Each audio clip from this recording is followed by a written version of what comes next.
Hello everyone, welcome to Spire math and how are you. कैसे हैं आप लोग। बेसिकली हमने एडवांस अलजेब्रा आपका स्टार्ट किया था, तो जिसमें लेक्चर 9 हम लोग कवर कर चुके हैं। लास्ट लेक्चर में आपको क्या बता रहे थे वो वाली सारी चीज़ें एक बार और हम रिपीट करते हैं। लास्ट में हमने प्रीपोजिशन से स्टार्ट किया था, तो जिसमें पहली प्रीपोजिशन पढ़ी थी कि अगर कोई भी ग्रुप निलपोटेंट होता है तो गामा n+1 g क्या होगा, आइडेंटिटी के इक्वल होगा। ओके, इसको प्रूफ करके भी बताया था। दूसरा हमने ये पढ़ा कि अगर कोई भी ग्रुप है जी वो सॉल्युबल होगा तो जी की पावर n जो है, पावर n ये डिफाइन करके दिखाया गया था, कमेटेटर्स वगैरह बना के दिखाए गए थे कि कैसे होता है। जी की पावर n को आइडेंटिटी होना पड़ेगा सम इंटीजर के लिए, इसको भी हमने प्रूफ करके आपको दिखाया है ना। अब हम लेक्चर नंबर 10 पे आ गए। कहाँ आ गए हैं? Lecture number 10। लिखो lecture number 10।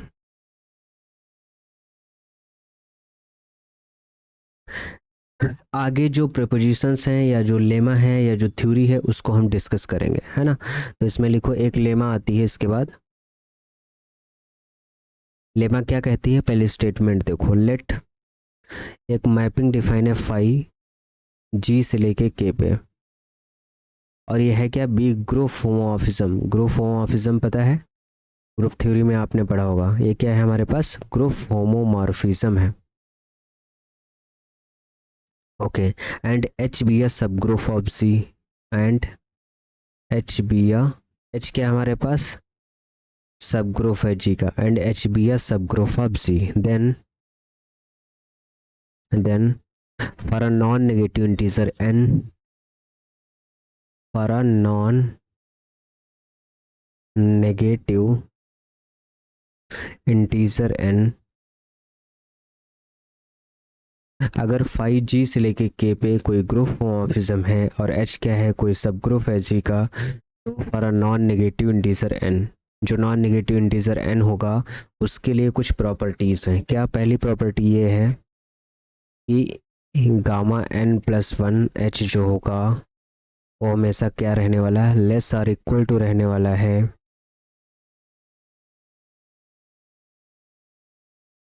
Gamma n+1 h, हमारा क्या रहने वाला है, less or equal to gamma n+1 g के। ये g है इसके अंदर, ठीक। दूसरा है हमारे पास प्रॉपर्टी कि h की जो पावर n है वो लेस आर इक्वल टू रहने वाली है किससे, g की पावर n से। तीसरी प्रॉपर्टी है कि फाई क्या मतलब, ये जो फंक्शन है हो ग्रुप होमोमॉर्फिज्म वाला, ये लगा दो किस पे, गामा n+1 g पे। तो ये हमेशा क्या रहने वाला है, गामा n+1 ब्रैकेट के अंदर आ जाएगा फाई जी। ओके, और चौथी प्रॉपर्टी ये है, बहुत मोस्ट इंपॉर्टेंट थ्योरम है, इसको करिएगा। ओके, क्योंकि इसको जब z की पावर n फाई टाइम्स ये आएगा फाई z की पावर n, इस तरीके से हो जाएगा। तो अगर फाई जी से लेके के पे कोई ग्रुप होमोमॉर्फिज्म डिज़ाइन किया जाता है, तो जो आपका ये एडवांस अलजेब्रा में है एच सब ग्रुप है अगर जी का, तो उसके बीच में जो हमने कम्यूटेटर्स डिफाइन किया था उसकी हेल्प से गामा और जी बनाया था। गामा और जी में जो रिलेशन होता है वो आपको स्क्रीन पे दिखाया जा रहा है। ओके, अब इसमें हम प्रूफ करते हैं। जैसे फर्स्ट वाला प्रूफ चेक करो, फर्स्ट वाले को हम प्रूफ कर रहे हैं, इंडक्शन से सबको हम प्रूफ करेंगे। जैसे मान लो फॉर n बराबर आपने ज़ीरो ले लिया, जब n को ज़ीरो लोगे तो हमारे पास क्या है, यही तो दिखाना हमको, क्या कि गामा n+1 h क्या होना चाहिए, लेस आर इक्वल टू होना चाहिए गामा n+1 g के। तो अगर n बराबर ज़ीरो ले लेंगे तो gamma 1h less or equal to किसके होगा, गामा 1g के होगा ना। तो यहाँ से क्या हुआ, इसका मतलब क्या हुआ, गामा 1h क्या है, h है, लेस आर इक्वल टू किसके हो गया, g के। तो ये वाली ट्रू है, जबकि आपको इक्वेशन में जो क्वेश्चन लिखा गया वहाँ बताया गया ना एच जी का सब ग्रुप है, तो हमारा गामा 1h किसके, h के इक्वल होता है, गामा 1g किसके इक्वल होगा, g के। ये वाली बात कैसे सर आपको पता है, ये अब बात लिखवाई जा चुकी है पिछले वाले लेक्चर में, अपनी कॉपी ओपन करके देखो दिखेगी। अब इसको हम मान लेते हैं n के लिए, suppose for gamma n H less or equal to gamma n G, मान लेते हैं कि ये वाली बात ट्रू है, तो n+1 के लिए इसको दिखा दें। Then gamma n plus one H. इस पे अगर हम दिखाएंगे इसको तो क्या आएगा, कम्यूटेटर्स की हेल्प से अगर हम इसको लिखना चाहें तो हम लिख सकते हैं ऐसे, जहाँ यहाँ पे एक ज़्यादा होता है यहाँ पे एक कम होता है, गामा एन एच क्या होता है, गामा एन एच, गामा जो एच यहाँ लिखा होता है वही इधर आ जाता है ऐसे। आपको पता है ये जो कम्यूटेटर से सब ग्रुप होता है किसका, गामा व एन एच की जगह पे जी लिख दो, गामा क्या हो जाएगा जी।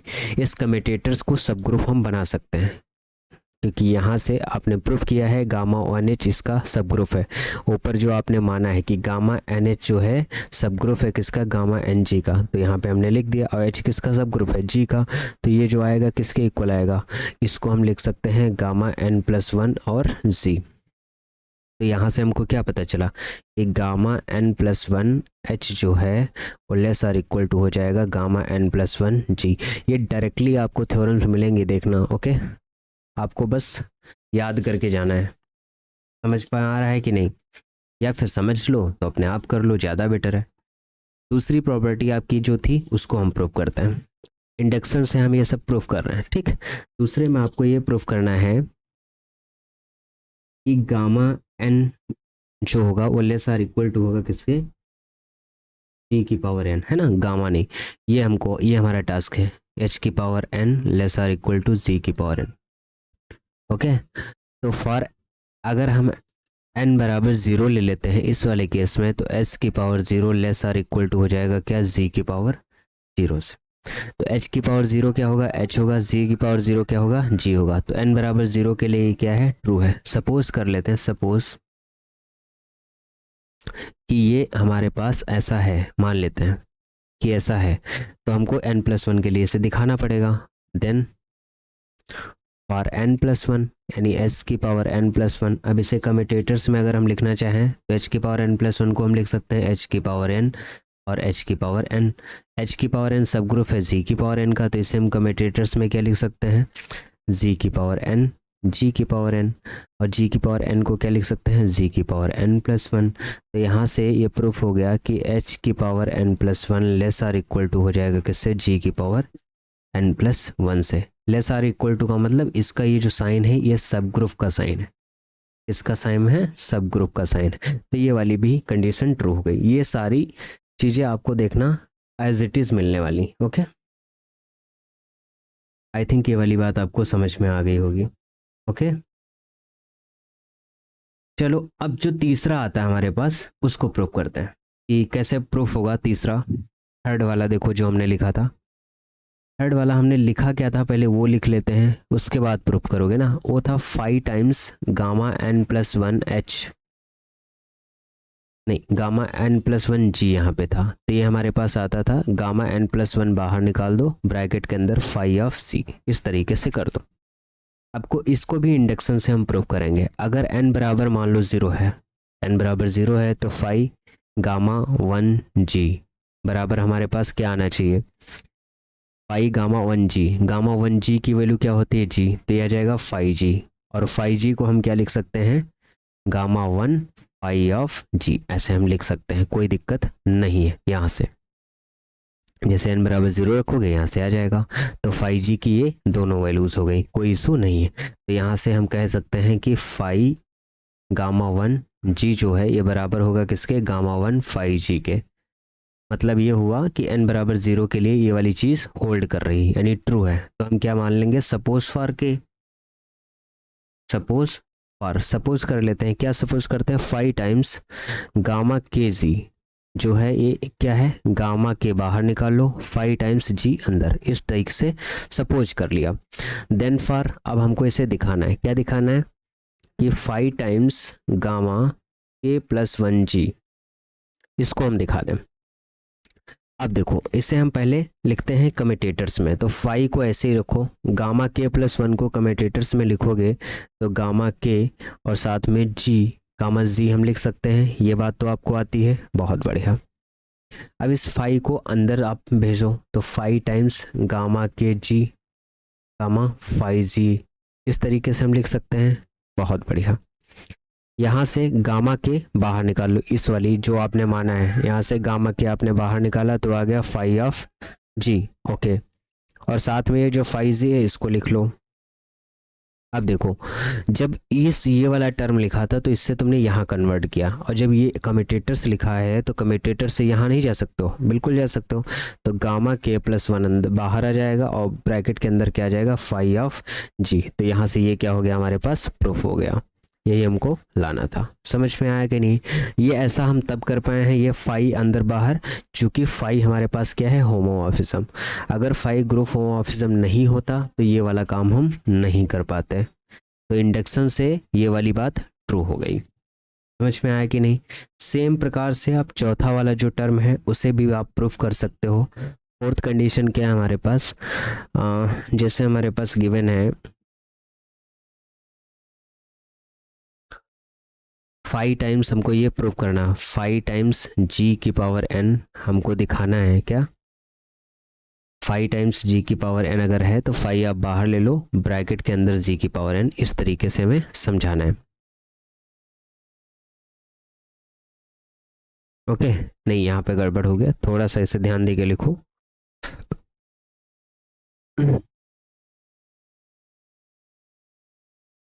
ये आ जाएगा 5 जी की पावर एन, इस तरीके से होना चाहिए। ओके, तो इसको भी हम प्रूफ करते हैं।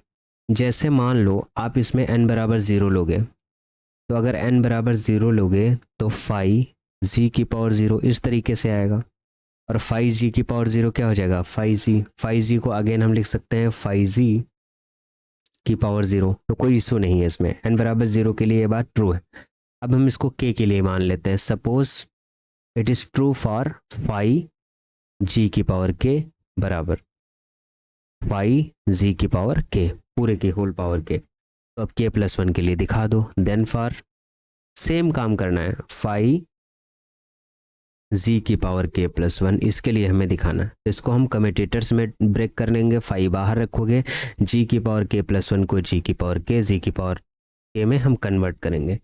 चूंकि ये 5 हमारे पास ग्रुप होमोमॉर्फिज्म, तो इसे हम अंदर भेज सकते हैं इस तरीके से, 5 जी की पावर k, इस तरीके से हम कर सकते हैं। उसके बाद में ये हमारे पास ब्रैकेट लगा हुआ है यहाँ पे, ऐसे।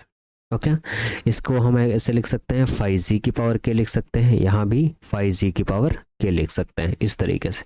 तो इसको बाहर लाके हम क्या कर सकते हैं, 5 जी की पावर के प्लस वन कर सकते हैं। तो हमारे पास ये ट्रू हो गया। मतलब कहने का ये है, ये डायरेक्टली पूछ लिए जाते हैं, लेमा बहुत ही यूजफुल है, इसीलिए हमने इंडक्शन से इन सबको हमने क्या करवा दिया, प्रूफ करा दिया। ठीक है, अब कुछ चीज़ें और करनी है इसमें, जैसे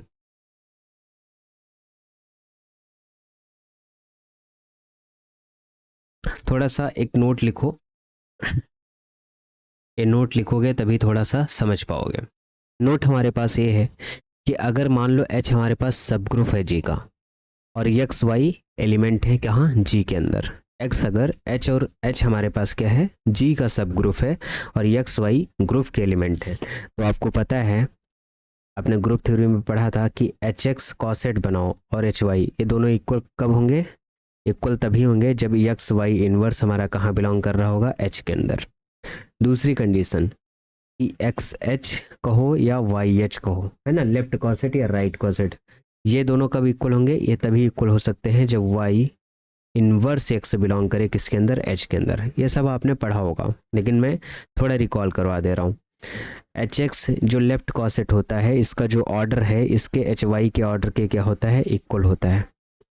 सेम प्रकार से इसका जो ऑर्डर है इसके ऑर्डर के क्या होता है, इक्वल होता है।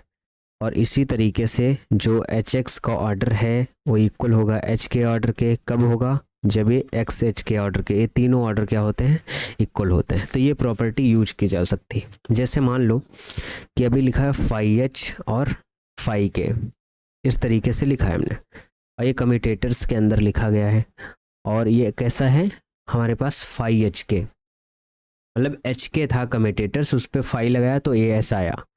ओके, बहुत बढ़िया। कम्यूटेटर्स था, उस पर हमने फाई लगाया तो हमारे पास क्या आ गया, एच के आ गया। अब इसको हम क्या लिख सकते हैं,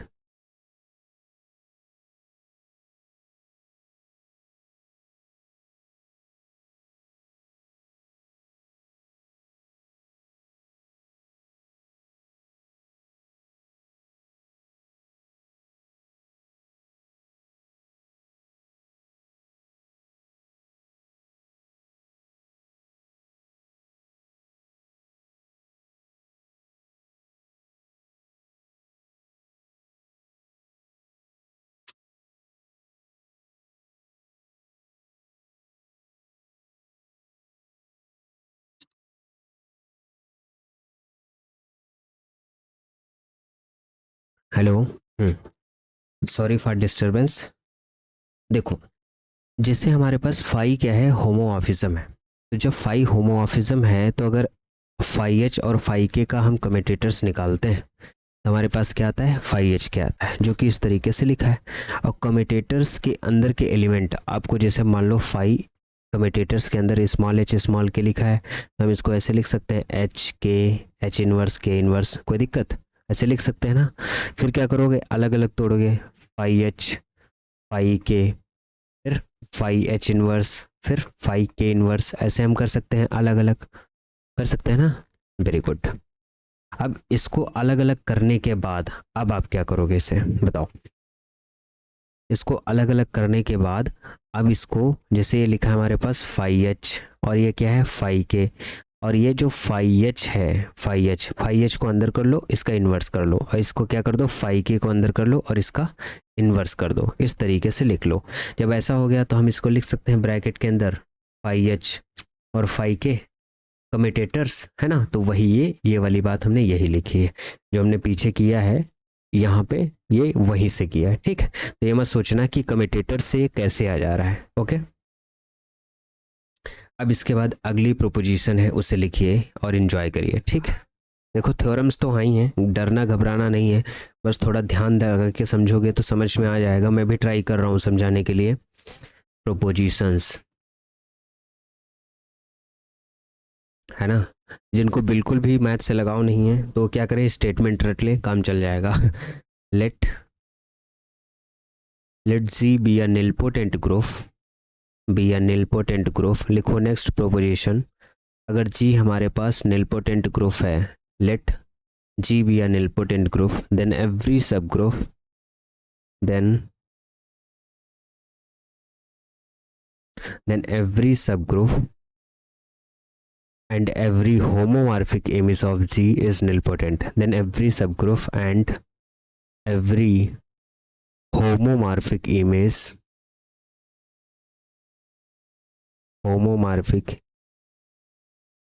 image of G is nilpotent. Of G is nilpotent। इन थ्योरम से बहुत कुछ मिलने वाला है, ये तुम समझ लो। Consequently,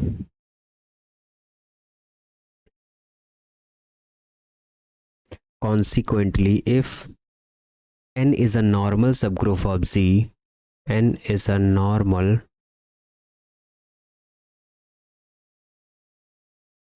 if n is a normal subgroup of Z, then G by n is nilpotent। इतनी अच्छी थ्योरम है, ये कह रही है कि अगर कोई भी ग्रुप है जो कि निलपोटेंट है, अगर कोई ग्रुप निलपोटेंट है, निलपोटेंट के बारे में सारी घटना हमने आपको समझाई है कि अगर जी निलपोटेंट ग्रुप है तो कह रहा है कि एवरी सब ग्रुप एंड, मतलब अगर कोई ग्रुप है जो कि निलपोटेंट पहले से है तो उससे बनने वाला हर एक सब ग्रुप निलपोटेंट होगा। बहुत बढ़िया। मतलब अगर कोई साइक्लिक ग्रुप है वो निलपोटेंट होता है तो उससे बनने वाले जितने सब ग्रुप हैं वो सारे के सारे निलपोटेंट हो जाएंगे, समझ रहे हो। और उससे जो होमोमॉर्फिक इमेज आएगी निलपोटेंट ग्रुप की, वो भी क्या होगी, निलपोटेंट होगी। और अगर कोई एन नॉर्मल सब ग्रुप मिल जाए जी का, तो जी बाई एन जो फैक्टर ग्रुप बनने वाला है वो भी कैसा रहेगा, निलपोटेंट रहेगा। उस बहुत अच्छी थ्योरम है, मेरा तो मजा आ गया पढ़ के, मुझे ये समझ लो तुम। हाँ, जैसे प्रूफ करना है हमको कि जी अगर निलपोटेंट है, निलपोटेंट के बारे में हमने आपको समझाई हैं बातें कि निलपोटेंट हम कैसे देखते हैं किसी भी ग्रुप को, है ना। ओके, अगर जी निलपोटेंट है, एक थ्योरम हमने लिखवाई थी, if G is a nilpotent, theorem लिख रहे हैं, इफ जी इज निलपोटेंट, अगर जी निलपोटेंट है तो ये तभी होगा जब gamma n plus one, G हमारे पास क्या आता था, आइडेंटिटी, याद करो, लेस आर इक्वल टू में आइडेंटिटी था, यहाँ पे इक्वल टू तुम आइडेंटिटी लिख सकते हो, कोई इशू नहीं। अगर जी निलपोटेंट है तो ऐसा होगा फॉर सम एन पॉजिटिव के लिए। बहुत बढ़िया, लेट कर लेते हैं। कह रहा है कि एवरी सब ग्रुप, तो जी का सब ग्रुप हम मान लेते हैं क्या है, एच है, H is a subgroup of जी, ऐसा मान लेते हैं।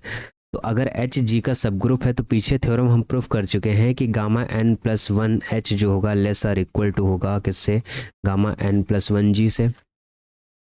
होगा कि नहीं बताओ। और gamma n plus one G हमारे पास क्या है, आइडेंटिटी, क्योंकि ये कंडीशन हमको दी गई है, जी निलपोटेंट ग्रुप है, तो ये हमारे पास क्या हो जाएगा, आइडेंटिटी हो जाएगा। और अगर ये आइडेंटिटी हुआ तो यहाँ से हमको क्या पता चला कि gamma n plus one H जो होगा less or equal to identity होगा, तो यही तो कंडीशन आ गई। अगर जी निलपोटेंट है तो ये वाली कंडीशन होल्ड करनी चाहिए। तो यहाँ से पता चल गया कि कोई भी ग्रुप अगर निलपोटेंट है तो उससे बनने वाला हर एक सब ग्रुप कैसा रहेगा, निलपोटेंट रहने वाला है। ये बात समझ में आई कि नहीं आई, आई थिंक आ गई होगी है ना। बहुत मतलब कितना अच्छे थ्योरम है, सोचो एक लाइन की थ्योरम, जी निलपोटेंट है तो ये कंडीशन होगी जो पीछे थ्योरम करा चुके हैं। एच सब ग्रुप है, आपको पता है एच सब ग्रुप है, अभी मैंने पीछे थ्योरम कराई कि ये वाली कंडीशन होल्ड करेगी अगर सब ग्रुप है तो, और ये आइडेंटिटी गिवन है तो ये वाली कंडीशन ट्रू हो गई, खत्म समझ रहे हो। इसका मतलब ये हो गया कि H हो गया हमारे पास निलपोटेंट, तो यहाँ पे लिखो दिस इंप्लाइज H क्या हो गया, निलपोटेंट। H निलपोटेंट हुआ, इसका मतलब डेट इज एवरी सब ग्रुप, ये लाइन याद रखना, every subgroup of nilpotent group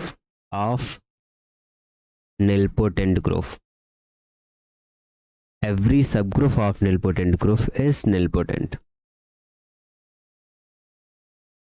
है ना। निलपोटेंट का हर एक सब ग्रुप, निलपोटेंट ग्रुप का हर एक सब ग्रुप क्या हो जाएगा हमारे पास, निलपोटेंट हो जाएगा। ओके अब देखो, अब दूसरा स्टेटमेंट ये कह रहा है कि every homomorphic image of a nilpotent group is nilpotent. ये बात वो बोल रहा है ना कि जो होमोमॉर्फिक इमेज होती है निलपोटेंट ग्रुप की वो निलपोटेंट होगी। Every homomorphic image of a nilpotent group is nilpotent. दूसरा स्टेटमेंट यही तो लिखा है, देखो आगे वाला, homomorphic image of nilpotent group is nilpotent, तो यहाँ पे लिखो this implies every homomorphic image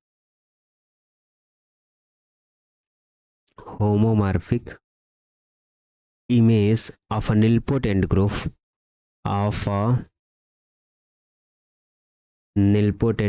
is nilpotent।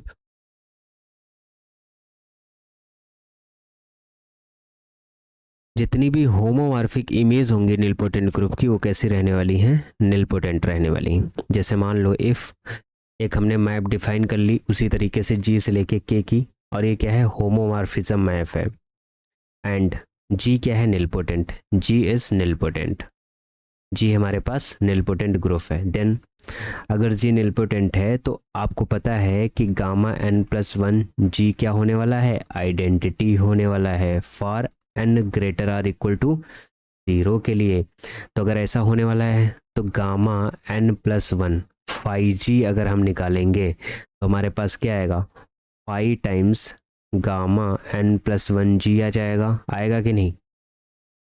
और gamma n plus one G क्या दिया, आइडेंटिटी। तो under homomorphism group homomorphism identity की इमेज क्या होती है, आइडेंटिटी। तो यहाँ से क्या पता चल गया, 5G क्या होगा, इमेज ही तो होगी, 5G क्या हो गया, इज निलपोटेंट, यही तो हमको दिखाना था कि अगर कोई ग्रुप है वो निलपोटेंट है तो उसका सब ग्रुप निलपोटेंट होगा, और उससे बनने वाली जो होमोमॉर्फिज्म इमेज है निलपोटेंट ग्रुप की वो भी कैसी होगी, निलपोटेंट। तो दोनों बातें हमने प्रूफ कर दी। अब बचा क्या है, अगर एन नॉर्मल सब ग्रुप है तो जी बाई एन भी कैसा रहने वाला है, निलपोटेंट रहने वाला। इसके बारे में हमें थोड़ा सा सोचना है, देखो इसके बारे में सोच लेते हैं, इन पर्टिकुलर बात करते हैं, इन पर्टिकुलर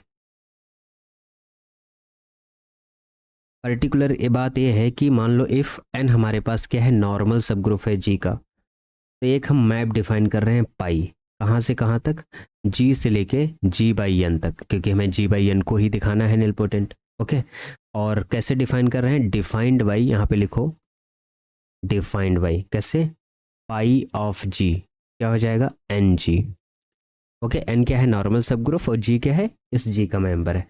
ये क्या होती है, एक, इसको हम बोलते हैं, इस टाइप की जो भी हम मैप डिज़ाइन करते हैं इसको हम बोलते हैं कैनोनिकल एपिमॉर्फिज्म। इसको क्या बोलते हैं, कैनोनिकल एपिमॉर्फिज्म। हालांकि इसके बारे में हम ज़्यादा डिटेल में तुमको नहीं लेके जा रहे हैं, कैनोनिकल इपीमॉर्फिज्म इसको बोलते हैं। ओके, तो यहाँ से कह रहा है कि इफ़, ये लिखो इफ़, अगर ये वाली मैप क्या हो जाए, इज निलपोटेंट, इज निलपोटेंट, अगर ये मैप निलपोटेंट है तो ये इंप्लाई करेगा G/N भी कैसा रहने वाला है, निलपोटेंट रहने वाला है। ओके, बस इतना ही कैसे बताता है। तो कहने का मतलब ये है कि अगर G निलपोटेंट है और N नॉर्मल सब ग्रुप है G का, हमारे पास डेट इज, यहाँ पे लिख लो इफ G इज निलपोटेंट, अगर हमारे पास G निलपोटेंट है एंड N क्या है, एक नॉर्मल सब ग्रुप है G का, देन जो G/N है वो कैसा होगा, इज निलपोटेंट। जो G/N है वो कैसा रहने वाला है, निलपोटेंट रहने वाला है। क्लियर? तो इस थ्योरम से हमको ये पहली बात पता चली कि अगर कोई ग्रुप है और ये क्या है यहाँ पे, है ना, फालतू की टॉक, अगर G कोई ग्रुप है और ये कैसा है, निलपोटेंट, तो इससे बनने वाला H क्या है, सब ग्रुप, ये भी कैसा होगा, निलपोटेंट। इस G से बनने वाला सब ग्रुप कैसा होगा, निलपोटेंट। और कोई भी एलिमेंट ग्रुप के अंदर का है और उसकी इमेज देख रहे हो 5G, कौन सी, होमोमॉर्फिज्म इमेज, वो भी कैसी होने वाली है, निलपोटेंट। दूसरी बात, कोई नॉर्मल सब ग्रुप मिल गया आपको G का, ठीक, और उस G से और नॉर्मल सब ग्रुप से फैक्टर ग्रुप बनाओगे, वो भी कैसा होने वाला है, निलपोटेंट। तो ये वाली कहानी है इस वाली थ्योरम की, है ना। आपको याद इतनी ही बात रखनी है, ठीक, ग्रुप भले ना आए लेकिन ये वाली बात आपको भूलना नहीं। कोई भी ग्रुप निलपोटेंट है, उससे बनने वाला हर एक सब ग्रुप निलपोटेंट होगा, उसकी होमोमॉर्फिक इमेज निलपोटेंट होगी। अगर कोई ग्रुप है नॉर्मल उस G में, तो G/N जो फैक्टर ग्रुप बनेगा वो भी कैसा रहने वाला है, निलपोटेंट रहने वाला है। आई थिंक ये वाली बात आपको समझ में आई होगी, है ना। इसी प्रकार से एक प्रोपोजिशन और आती है जो कि सॉल्युबल ग्रुप से पे है। सेम जैसे ये निलपोटेंट ग्रुप पे है, इसी तरीके से सॉल्युबल ग्रुप की थ्योरम है, उससे भी करते हैं। देखो, लेट ये प्रोपोजिशन है, क्या है, proposition,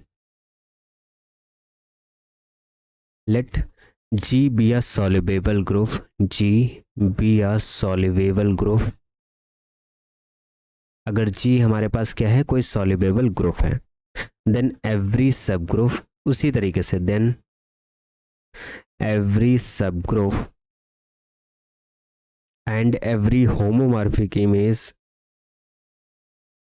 and every homomorphic image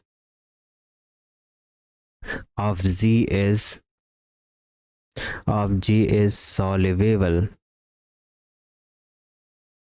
वही देखो, सेम स्टेटमेंट लिखा है, बस निलपोटेंट की जगह पे क्या हो गया, soluble. Consequently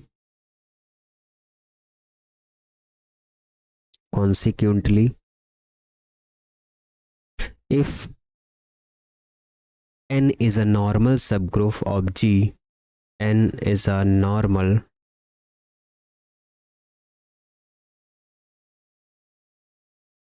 normal subgroup of G, then G/N is soluble। Okay, देखो सेम थ्योरम है, कुछ भी चेंज नहीं है, बस निलपोटेंट की जगह पे क्या हो गया है, सॉल्युबल हो गया है। तो इसको भी अगर आप प्रूफ करना चाहोगे तो सेम तरीका रहेगा कि अगर if G is soluble, theorem बताई थी G इज सॉल्युबल, अगर G सॉल्युबल है तो ये थ्योरम मैं करवा चुका हूँ, G⁴ कैसा होने वाला है, आइडेंटिटी होने वाला है, करवा चुका हूँ ना। और फिर कह रहे हैं कि H अगर सब ग्रुप है मान लो G का, ये वाली थ्योरम वही अभी जो इस सबसे पहले थ्योरम कराई, second statement, H⁴ less or equal to क्या होगा, G⁴ होगा कि नहीं। और G⁴ क्या गिवन है, आइडेंटिटी गिवन है। तो यहाँ से क्या पता चला, G⁴ क्या गिवन है, आइडेंटिटी गिवन है। तो यहाँ से क्या पता चला कि H⁴ क्या हो गया, आइडेंटिटी। तो यही देखो, अगर G सॉल्युबल है तो कंडीशन, अगर H सॉल्युबल होगा तो यही तो कंडीशन आएगी। तो इसका मतलब ये हो गया कि H क्या हो गया, सॉल्युबल। कितना आसान प्रूफ है, देख रहे हो, मजा आ रहा है कि नहीं पढ़ने में, बताओ। अगर G सॉल्युबल है तो G⁴ आइडेंटिटी, एच अगर सब ग्रुप है जी का तो एच की power n less or equal to G की पावर एन होगा, और जहाँ पे जी की पावर एन आइडेंटिटी गिवन है तो एच की पावर एन क्या हो जाएगा आइडेंटिटी, यानी एच क्या हो जाएगा सॉल्युबल, खत्म। ऐसे दूसरा है, उसकी होमोमॉर्फिक इमेज देखनी है ना, जैसे आप देखो कि अगर आप फाइव डिजाइन कर लेते हो जी से लेके के पर, इज होमोमॉर्फिज्म, क्या है हमारे पास होमोमॉर्फिज्म है, एंड जी क्या है जी इज सॉल्युबल, जी हमारे पास कैसा है सॉल्युबल, देन हमारे पास फाई ऑफ जी एन क्या आएगा, फाई ऑफ जी एन हमारे पास आने वाला है इसको फाई जी एन ये आएगा ऐसे, ठीक, फाई जी एन, और फाई जी एन जो हमारे पास होता है वो क्या होता है आइडेंटिटी हमें गिवन है जी की पावर एन, ये वाला आइडेंटिटी गिवन है यहाँ से, तो फाई आइडेंटिटी की इमेज क्या होती है आइडेंटिटी होती है, तो यहाँ से क्या पता चल गया कि जो फाई जी आएगा वो भी कैसा हो जाएगा सॉल्युबल हो जाएगा, यही तो हमें दिखाना था, बस खत्म। तीसरी बात वही आपको समझनी है कि अगर एक फाई आप अगर मान लो पाई डिज़ाइन कर लो कहाँ से लेके जी से लेके जी बाई एन में, और कैसे डिफाइन करनी है, कैसे डिफाइन करनी है फाई जी करके डिफाइन करनी, क्या आ जाए हमारे पास एन जी इस टाइप से, तो इससे जो बनने वाला फैक्टर ग्रुप है जी बाई एन वो कैसा होने वाला है सॉल्युबल होने वाला है, जैसे इसको हमने निलपोटेंट दिखाया। तो सेम थ्योरम है, इससे रिलेटेड 2-3 क्वेश्चन बन सकते हैं, है ना, यूनिट 1 से काफ़ी क्वेश्चन बनेंगे और सारे इसी से बनेंगे, है ना, सब आसान, ये नहीं है कि बहुत ज़्यादा अंदर डीप चले जाएं, लेकिन हाँ जितना हमने पढ़ा दिया इतना कर लोगे तो ये तुम समझ लो कि जितना अभी तक पढ़ाया है और इतने से जो कोई भी क्वेश्चन है आप लोग कर लोगे, ये मैं 100% आपको गारंटी देता हूँ अगर आप मेरे लेक्चर देख रहे हैं तो। ओके,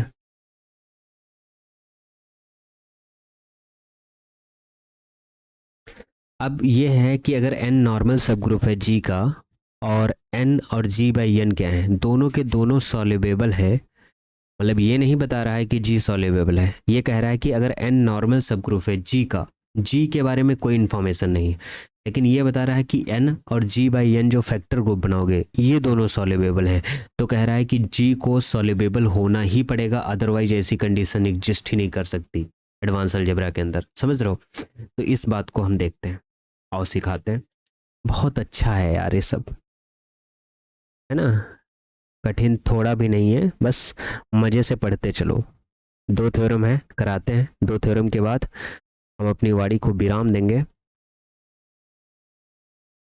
लिखो प्रोपोजिशन, ये कह रहा है कि if n is a normal subgroup of g, अगर n g के अंदर क्या है नॉर्मल है, n normal subgroup of g such that, किस तरीके से n and g by n ये दोनों कैसे हैं सॉल्वेबल, ये दोनों कैसे हैं सॉल्वेबल, है ना, देन G इज सॉल्युबल, तो G को सॉल्युबल होना ही पड़ेगा, कहने का मतलब ये है कि अगर n G के अंदर नॉर्मल है और n और G दोनों सॉल्युबल हैं, n और G बाई n सॉल्युबल है, G के बारे में इंफॉर्मेशन नहीं है, लेकिन ये कह रहा है n और n G बाई n जो हमारे पास टर्म बन रही है क्या है सॉल्युबल हैं, तो G को सॉल्युबल होना ही पड़ेगा, ये वाली बात ये बता रहा है, बस इसके अलावा कुछ नहीं। ओके, जैसे मान लो यहाँ पे मैं प्रूफ कराता हूँ इसे, प्रूफ ये है कि as n and G by n, n और जी बाई एन ये क्या है इज सॉल्युबल, ये हमारे पास कैसे हैं सॉल्युबल है, तो सॉल्युबल है तो वी हैव, अगर सॉल्युबल है तो जी बाई एन की सम पावर आर क्या आना चाहिए आइडेंटिटी आना चाहिए, एक डेफिनेशन होती है by theorem, for some r positive, for some r positive, आपको पता है ना कि अगर एन जी सॉल्युबल है तो जी की पावर एन क्या होता है आइडेंटिटी होता है, यही तो होता है, तो उसी तरीके से बना दिया एन और जी बाई एन अगर सॉल्युबल है तो जी बाई एन की पावर समथिंग आर मैंने चूज कर लिया कि क्या है पॉजिटिव है, आइडेंटिटी आना चाहिए, बहुत बढ़िया। अब आपको ये हमको जरूर पता है कि एन जी का नॉर्मल सब ग्रुप है, तो अगर नॉर्मल सब ग्रुप है तो एक मैप डिजाइन कर सकते हैं, पाई से जी बाई एन पे खींच सकते हैं, ये क्या है हमारे पास इस कैनोनिकल इपीमॉर्फिज्म, अभी लिखा है कैनोनिकल इपीमॉर्फिज्म, अभी ऊपर वाली थ्योरम में बताया था ना, एक हमने मैप डिजाइन कर ली, और ये मैप कैसे डिजाइन की पाई टाइम्स जी की पावर आर बराबर क्या आएगा, आइडेंटिटी। जो कैनोनिकल इपीमॉर्फिज्म डिफाइन करोगे तो जी की पावर आर पे जब ये मैप ऑपरेट करोगे तो आंसर क्या आएगा हमारे पास, आइडेंटिटी आ जाएगा। देन अगर ये ऐसा है, अगर ये ऐसा है, देन पाई जी की पावर आर ये हमारे पास क्या आ जाएगा, आइडेंटिटी। ओके, तो अगर कुछ पता है ना कि अगर मान लो एफ और यहाँ पे कुछ लिखा आर, ये जीरो हो रहा है, तो इसका मतलब ये हुआ कि जो आर है वो इस वाले एफ के कर्नल में बिलोंग कर रहा है ड्यू टू होमोमॉर्फिज्म, है ना। तो इसका मतलब ये हुआ कि ये जो हमारे पास जी आर है ना, ये जी की पावर आर इस तरीके से लिखा है, ये कहाँ बिलोंग कर रहा है, ये बिलोंग कर रहा है कर्नल ऑफ पाई के अंदर। बहुत बढ़िया। और कर्नल इस वाली, इसका कर्नल क्या होगा, ये जो मैप हमने डिजाइन किए पाई, इसका कर्नल होगा जो नॉर्मल सब ग्रुप होता है एन, इसका कर्नल क्या हो जाएगा, एन हो जाएगा, क्योंकि कर्नल हमेशा क्या होता है, नॉर्मल सब ग्रुप होता है किसी भी ग्रुप का, ये बात पता है ना, kernel always normal under homomorphism. Okay, kernel क्या हो गया, एन। तो इसका मतलब ये हुआ हमारे पास कि जी की पावर आर जो होगा वो लेस आर इक्वल टू क्या आ जाएगा हमारे पास, एन। ऐसा हम कर सकते हैं, बहुत बढ़िया। और इसको हम क्या लिख सकते हैं, एन की पावर जीरो लिख सकते हैं, इनको कोई इशू नहीं है, हम लिख सकते हैं as n is a soluble. हमें गिवन है कि एन और जी बाई एन दोनों सॉल्युबल हैं, यहाँ पे लिखो एज एन इज सॉल्युबल। अगर एन हमको दिया गया है कि ये सॉल्युबल है तो देयर एग्जिस्ट एक एस पॉजिटिव मिलेगा, जहाँ पे सच डेट कंडीशन ये होगी एन की पावर एस क्या आना चाहिए, आइडेंटिटी। अगर एन सॉल्युबल है तो डेफिनेशन लगा दी। तो अगर हम जी की पावर आर प्लस वन निकालेंगे तो इसे हम कम्यूटेटर्स की ग्रुप में जी की पावर आर, जी की पावर आर लिख सकते हैं। ये किससे लेस आर इक्वल होगा, एन की पावर जीरो से, कामा एन की पावर जीरो से। ऐसा तो होगा ही, क्योंकि जी के अंदर एन क्या है, नॉर्मल है। तो ये वाला जो टर्म है एक ज़्यादा बन के आएगा और वो क्या आएगा, एन की पावर वन आ जाएगा। इसी प्रकार से जब जी की पावर आप आर प्लस टू निकालोगे तो ये लेस आर इक्वल टू क्या आ जाएगा, एन की पावर टू। और ये सिलसिला इसी तरीके से चलता रहेगा। अब आप जब जी की पावर आर प्लस एस निकालोगे तो ये लेस आर इक्वल टू आएगा क्या, एन की पावर एस। और एन की पावर एस आपको क्या गिवन है, आइडेंटिटी, ऐसा मिलेगा आपको। ठीक, तो जब n की पावर s क्या गिवन है, आइडेंटिटी, तो इसका मतलब ये हो गया अगर हम लेट कर लें कुछ r प्लस एस को समथिंग p, तो यहाँ से हमको पता चला कि g की पावर p हुए वो क्या हो गया, आइडेंटिटी। और जैसे आइडेंटिटी हुआ तो इसका मतलब क्या हो गया, g इज सॉल्युबल। हमें g को ही तो दिखाना था कि ये सॉल्युबल होगा कि नहीं। कहने का मतलब ये है कि अगर n g के अंदर नॉर्मल है और n and g by n soluble group हैं तो जी को सॉल्युबल होना ही पड़ेगा, अदरवाइज बहुत समस्या है। ओके, ये हो गया हमारे पास। अब इसके बाद आता है हमारे पास एक थ्योरम और आती है, ठीक।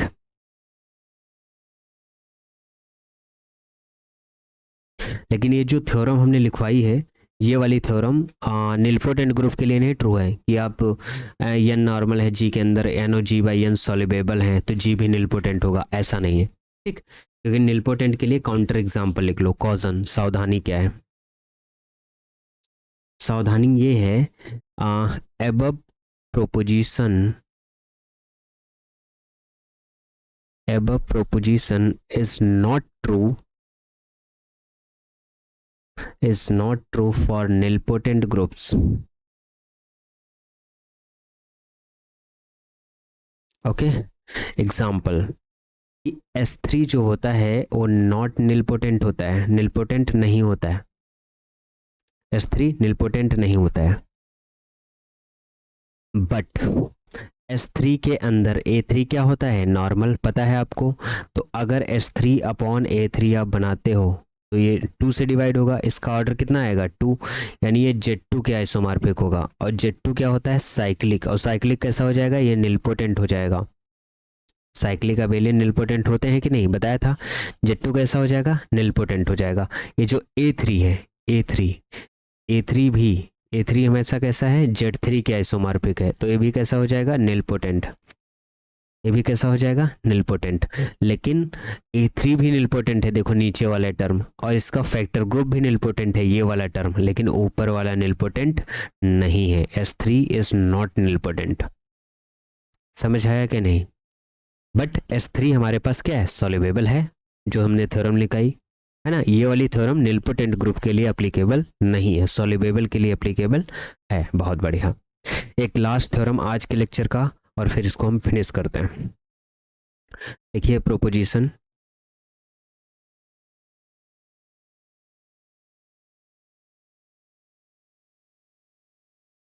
let n be a central subgroup of a G. Let n be a central subgroup of a group G. कोई ग्रुप है जी, उसका n क्या है, सेंट्रल सब ग्रुप है। ओके, अगर सेंट्रल सब ग्रुप है डेट इज n जो होगा वो लेस सब ग्रुप होगा किसका, सेंटर ऑफ जी का। ओके, इफ कह रहा है g by n is nilpotent, अगर g बाई n क्या हो जाए हमारे पास, nilpotent, then g is nilpotent, g is nilpotent. कह रहा है इस वाले केस में आपको g का निलपोटेंट होना आवश्यक है। अगर n सेंट्रल सब ग्रुप हो जाए, सेंट्रल सब ग्रुप का मतलब centre of a group, centre सब ग्रुप हो जाए, क्या हो जाए, सेंटर सब ग्रुप हो जाए, यानी n जो है ZG का सब ग्रुप बन जाए, तो g बाई n को निलपोटेंट होना पड़ेगा, यानी g को निलपोटेंट होना ही पड़ेगा, अदरवाइज समस्या क्रिएट हो जाएगी इसके अंदर। ठीक, जैसे मैं सिखाता हूँ इसे कैसे देखेंगे हम लोग। जैसे मान लो एज g बाई n हमारे पास क्या है, is nilpotent, g by n हमारे पास क्या है, nilpotent. So for some n greater or equal to 0, तो gamma n plus 1 g by n। ठीक, अगर g बाई n निलपोटेंट है तो गामा टाइम्स ऑपरेट करोगे। जब भी हम सॉल्युबल की बात करेंगे तो g की पावर n टाइप से हम आइडेंटिटी दिखाते हैं, और जब भी हम निलपोटेंट कहेंगे तो गामा n प्लस 1 ऑपरेट करके उससे आइडेंटिटी के इक्वल हम दिखाएंगे। तो g बाई n क्या है, एक हमारे पास कैनोनिकल मैप है, तो इस g बाई n को हम रिप्लेस कर सकते हैं किससे, पाई जी से, है ना। इसी को कैनोनिकल मैप हमने कहा था। ये किसके इक्वल है, आइडेंटिटी के इक्वल है। तो पाई आप बाहर निकालो, गामा चूंकि ये होमोमॉर्फिज्म है तो अंदर ये चला जाएगा, ये किसके इक्वल हो गया, आइडेंटिटी के इक्वल हो गया। अब आपको पता है कि जब कोई मैप होमोमॉर्फिज्म किसी नंबर पे ऑपरेट होती है वो आइडेंटिटी के इक्वल आता है, इसका मतलब वो जो नंबर है उसके कर्नल में बिलोंग करता है। कहाँ बिलोंग करता है, कर्नल में। ये बिलोंग करेगा किसमें, कर्नल ऑफ पाई में। और कर्नल पाई क्या होता है, नीचे वाला टर्म जो नॉर्मल होता है n, और n क्या है, पहला टर्म गामा 1n। तो यहाँ से हमको क्या पता चला, यहाँ से हमको ये पता चला गामा n प्लस 1g जो है गामा 1n के इक्वल हो गया। इसी प्रकार से गामा n प्लस 2 आप निकालो, इसी प्रकार से क्या निकालना है, गामा n प्लस 2g। तो इसको जब निकालोगे तो सेंट्रल बता रहे हैं क्या होता है, कम्यूटेटर ग्रुप जैसे बनाते हैं तो वैसा बनाओ, गामा n प्लस 1g, और यहाँ पे भी क्या आ जाएगा, g less or equal to gamma n plus 1g किसके इक्वल है, n के इक्वल है, जैसा कि हमने ऊपर दिखाया आपको। और गामा क्या आ जाएगा, g। As n is a central, आपको पता है as n is a central, अगर n सेंट्रल है तो सेंट्रल की डेफिनेशन क्या होगी, डेट इज n को सब ग्रुप होना पड़ेगा सेंटर ऑफ g का। सो n और g का जो कम्यूटेटर है ये क्या आ जाएगा हमारे पास, आइडेंटिटी। और जैसे ये आइडेंटिटी आएगा इसका मतलब ये हो गया कि गामा n प्लस 1 2g हमारे पास क्या आ जाएगा, आइडेंटिटी। और इसका आइडेंटिटी आना हमें क्या दिखाता है, g इज निलपोटेंट। बस समझ में आई थ्योरम की नहीं।